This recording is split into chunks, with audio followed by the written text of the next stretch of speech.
பாடி பில்டிங்கில் எங்கள் அப்பா மாதிரியே அவரும் பாடி பில்டிங் செய்கிறவர்.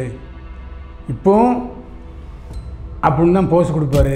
விஷால் என்ன சொன்னார்னா, உங்களுக்கு கல்யாணம் எப்போங்க அப்படின்னு கேட்டதுக்கு அவர் சொன்னார், எங்கள் வீட்டுக்கு லட்சியகரமான ஒரு பெண் மருமகளாக வருவார் அப்படின்னு சொன்னார்.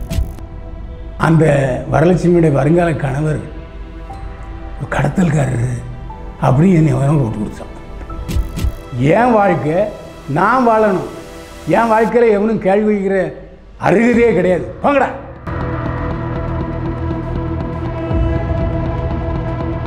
அப்படி என்று காரி துப்பாத குறையாக சொல்லிட்டார். என்னை வாழ வைத்துக் கொண்டிருக்கும் யூடியூப் சேனல் நேயர்களுக்கு நன்றியும் வணக்கமும். என் கணவர் கடத்தல்காரர் அல்ல. வரலட்சுமி சரத்குமார் ஆவேசம். வரலட்சுமி சரத்குமார் மும்பையை சேர்ந்த ஆர்ட் கேலரி வைத்திருக்கும் ஒருவரை காதலித்தார். அவருக்கும் வரலட்சுமி சரத்குமாருக்கும் திருமண நிச்சயதார்த்தம் நடந்தது. திருமண நிச்சயதார்த்தத்தில் ராதிகா சரத்குமார் உள்ளிட்ட பலர் கலந்து கொண்டார்கள். இவரை எனக்கு 10 வருஷமாக தெரியும் அப்படி என்று சொல்லியிருக்கிறார் வரலட்சுமி சரத்குமார்.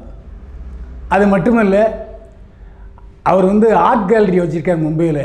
பெரிய கோடீஸ்வரர், அவங்க அப்பாவும் பெரிய கோடீஸ்வரர் தான். ஆனால் மிகவும் எளிமையாக இருப்பார்.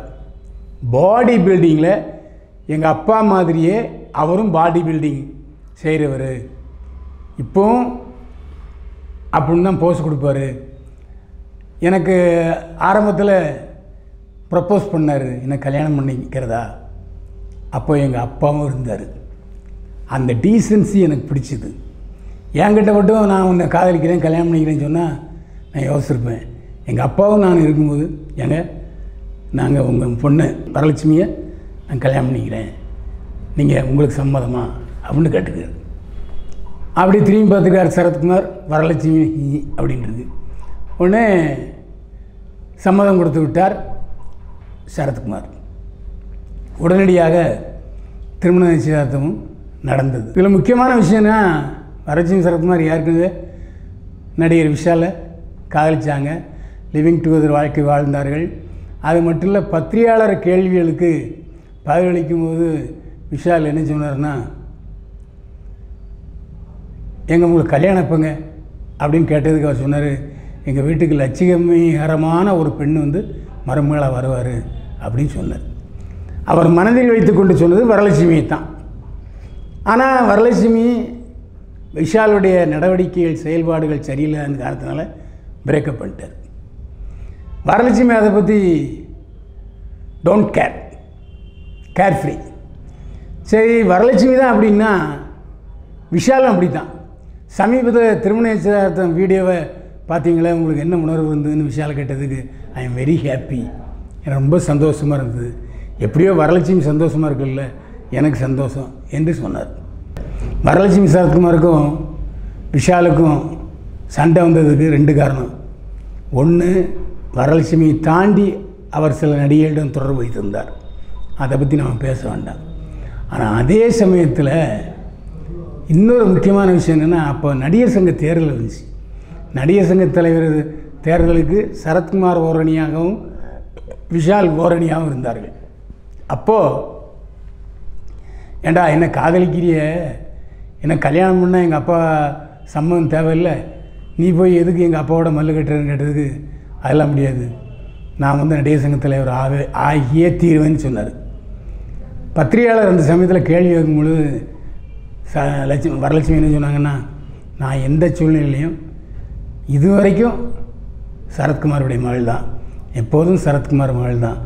எனவே நடிகர் சங்க தேர்தலில் எங்கள் அப்பா பக்கம்தான் நான் நிற்பேன், அப்பாவுக்கு தான் ஆதரவு கொடுப்பேன் என்று பழியர் என்று சொன்னார் வரலட்சுமி. இது விஷாலுக்கு பிடிக்காமல் போனது. 2 அவர்களை பிரேக்கப் ஆகிடுச்சு. இப்போ லேட்டஸ்ட்டாக ஒரு கிசு என்னென்னா, அந்த வரலட்சுமியுடைய வருங்கால கணவர் ஒரு கடத்தல்காரர் அப்படின்னு என்னை அவன் போட்டு கொடுத்தான். ஆவேசத்தில் அப்படி ராட்சசி ஆட்டம் ஆடிவிட்டார் வரலட்சுமி. என்னென்னா, எங்கள் வீட்டுக்காரர் கடத்தல்காரெல்லாம் கிடையாது, அவர் விற்கிற பொருளும் கடத்தல் பொருள் அல்ல, எல்லாமே ஆர்ட் கேலரி. என்ன 1000 வருஷம் 500 வருஷம் முன்னால் உள்ள பொருட்கள். அதனால் பலர் கடத்தல் பொருள் என்று சொல்கிறார்கள். ஆனால் அது போய். எங்கள் வீட்டுக்காரர் ரொம்ப நேர்மையானவர், சுத்தமானவர். அதனால தான் அவரை கல்யாணம் பண்ணிக்க போகிறேன் என்று சொல்லியிருக்கிறார் வரலட்சுமி சரத்குமார். அப்புறம் நான் யார் கூட வாழணுங்கிறது ஏன் விருப்பம்யா? இல்லை நீங்கள் என்ன தலையிடுறது? இல்லை நீங்களா எனக்கு மாப்பிள்ளை பார்த்து கொடுக்க போகிறீங்க? என் வாழ்க்கை நான் வாழணும். என் வாழ்க்கையில் எவனும் கேள்வி வைக்கிற அருகதே கிடையாது, போங்கடா அப்படி என்று காரி துப்பாத குறையாக சொல்லிட்டார். ஆனால் நாம் அப்படி ஒரு நாளும் சொன்னதில்லை சாமி. நான் இதற்கு முன்னால் பேசுகிற வீடியோவிலையும் வரலட்சுமி சரத்குமார் 16 பிள்ளை பெற்று சந்தோஷமாக வாழணும்னு தான் நாங்கள் வாழ்த்தியிருக்கோமே தவிர தப்பாக நாங்கள் சொல்லவே இல்லை. இப்போவும் மீண்டும் சொல்கிறோம், வரலட்சுமி சரத்குமார் எல்லா நலன்களும் பெற்று இன்புற்று வாழ இறைவனை பிரார்த்திக்கிறோம். தக் லைஃப் ஷூட்டிங்கில் பிரச்சாரம் முடிந்த கையோடு போவதாக இருந்தார் உலகநாயகன் கமலஹாசன். ஆனால் 3 நாள் கழித்து தான் போனார். இதனால் மணிரத்னம் மற்றும் அந்த படப்பிடிப்பு குழுவினருக்கு கொஞ்சம் உலகநாயகன் மேலே கொஞ்சம் கோபம். ஆனால் உண்மை என்று பார்த்தால் அவர் அந்த படத்தில் ஒரு பாடல் பாடுகிறார். ஏஆர் ரஹ்மான் இசையில். அந்த பாடலை எழுதுபவரும் கமலஹாசன் தான். அந்த பாடலை எழுதுவதற்கும் ஏஆர் ரஹ்மானுடனும் விவாதம் பண்ணுவதற்கும் தான் அந்த 3 நாள் எடுத்திருக்காரு. அந்த 3 நாளில் ஏஆர் ரஹ்மான் அந்த பாடலை ரெக்கார்டிங் பண்ணி கொடுத்துட்டாரு. நம்ம இல்லாமலேயே நம்முடைய படத்துக்காக தக் லைஃப்காக உழைக்கிறார் என்று மணிரத்னம் உலகநாயகன் மீது சந்தோஷம் தெரிவித்தார். இப்போது டார்ஜிலிங்கில் ஷூட்டிங் நடந்து வருகிறது, டெல்லியிலும் படப்பிடிப்பு நடந்து வருகிறது. இதில் முக்கியமான விஷயம் என்னென்னா, இதில் கால்ஷீட்டு ட்ரபிள் காரணமாக ஜெயம் ரவி மற்றும் மம்முட்டி மகன் ஆகியோர் நடிக்கவில்லை.